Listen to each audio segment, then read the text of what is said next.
내일부터 이 자전거 헬멧 의무 착용 법안이 시행이 된다고 합니다. 하지만 벌써부터 이 실효성 논란이 불거지면서 법안 개정 이야기가 나오고 있는데요. 일부 국회의원들이 헬멧 착용을 의무로 두지 않는 내용으로 법률 개정안을 또 발의했다고 합니다. 이 문제 한번 들어보겠습니다. 김진태 자전거 문화 사회적 협동조합 이사장이죠. 연결해서 이야기 듣겠습니다. 안녕하세요. 예, 안녕하세요. 지금 이 자전거 헬멧 의무화 정확히 어떤 내용인가 설명 좀 부탁드리겠습니다. 예, 지금 현행법에는 어린이에게만 자전거를 탈 때 헬멧을 씌우게 되어 있습니다. 네. 하지만 이제 2016년에 송기경 의원이 발의한 도로교통법 일부 개정안에 의해서 내일부터는 자전거를 이용하는 모든 사람이 헬멧을 쓰게 되어 있습니다. 네. 물론 안행부에서는 이 법이 이제 개정 이후에 처벌 규정이 없는 훈시 규정이라고 얘기하지만 이후에는 처벌 규정이 따를 것으로 좀 보이고 있습니다. 네. 그런데 내일부터 지금 모든 사람, 자전거를 타는 모든 사람이 헬멧을 쓰게 돼 있는데 벌써부터 이 실효성 논란이 나오는 거 아니겠습니까? 예, 그렇죠. 네, 실효성 논란이 나오는 이유는 어디에 있는 거죠?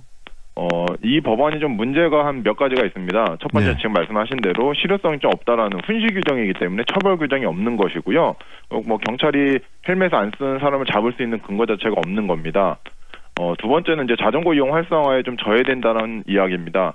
우리나라 자전거 이용 한 1,400만 명 정도라고 이야기하는데 대부분은 생활 자전거를 이용하시는 분들이 많습니다. 네. 그런데 그런 분들에게 헬멧을 강제로 씌우고 한다는 건 자전거 타지 말라는 것과 크게 다르지 않다라는 게 있고요. 이미 유럽 사례에서도 자전거 헬멧을 의무화했을 때 자전거 이용률이 낮아진다는 사례들은 너무나 많습니다. 네. 세 번째는 좀 이상하게 들리실 수도 있을 텐데 네. 이 자전거 헬멧법이 자전거 이용하고는 전혀 관계없이 만들어진 법입니다.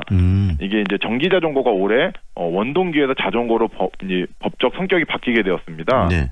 원동기였을 때는 헬멧을 의무적으로 써야 했거든요. 네. 근데 이게 자전거로 들어오면서 전기 자전거가 이제는 헬멧을 안 써도 되나? 아니다. 계속 써야지 되니까 자전거 다 헬멧을 씌워야지 이렇게 나온 거기 때문에 네. 아니 자전거 안전하고 전혀 관계가 없다라는 것이고요.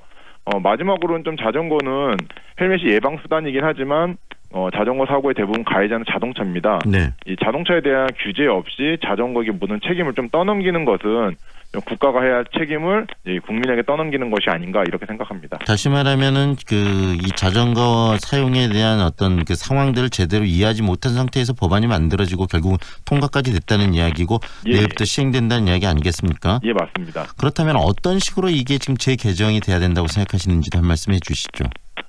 실제로 지금 우리나라 법에는 자전거 안전교육 의무화되어 있습니다. 네. 하지만 대부분 지자체가 교육하고 있지 않은데요. 교통사고율을 보면 어린이와 65세 노인의 사고가 아주 많이 일어나고 있습니다. 네. 그래서 현행 법에 있는 것처럼 좀 자전거 교육을 강화하고 어린이에 대해서는 헬멧을 쓰는 것을 유지를 하고 또 노인에 대한 교육을 강화해서 좀 안전장비 같은 걸 제공할 필요가 있지 않을까라고 좀 생각이 듭니다.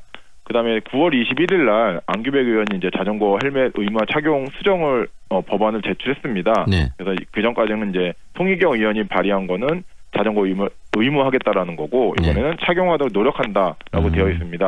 하지만 이 역시도 많은 사람의 사회적 합의를 거친 것이 아니라 이런 문제가 있으니까 바로 그냥 법이 개정된 거라서 네. 좀 이런 부분들을 좀 더 수정할 필요가 있지 않을까 그리고 사회적 합의를 거쳐야 되지 않을까 이렇게 생각합니다. 사회적 합의라는 절차를 거쳐야 된다는 말씀이시고요. 절차를 좀 더 심도 있게 해야 된다는 이야기고 현실적으로 어떻습니까? 이제 자전거를 사용하면서 안전의 문제들도 있고 그다음에 헬멧 보면은 그 여러 가지 이해들이 상충하고 있는데 자전거를 좀 더 안전하게 탈 수 있도록 자전거에 관련한 법률이나 법안 있는 건 필요한 거 아니겠습니까?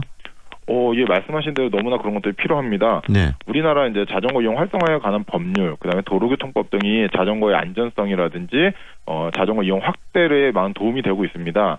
하지만 사실 그것보다는 법적 조건보다 조금 더 위에 있는 우리나라 같은 경우는 녹색 건축 인증제도라는 게 있습니다. 이 조건에 따르면 기존의 법률보다 훨씬 더 많은 자전거 편의시설을 제공할 수 있는데 이런 것들이 좀 많이 사용하지 않고 있다는 거죠. 그래서 미국의 친환경 건축물 기준인 리드라든지 네. 영국의 브리엄 같은 자전거 시설이 부분들이 있습니다.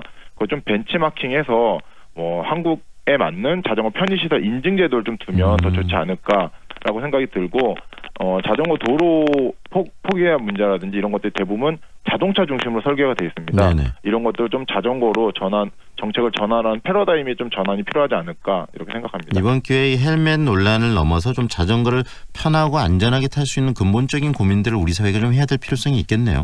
예, 그렇습니다. 네, 오늘 말씀 여기까지 듣겠습니다. 고맙습니다. 예. 지금까지 자전거 문화 사회적 협동조합의 김진태 이사장과 함께했습니다.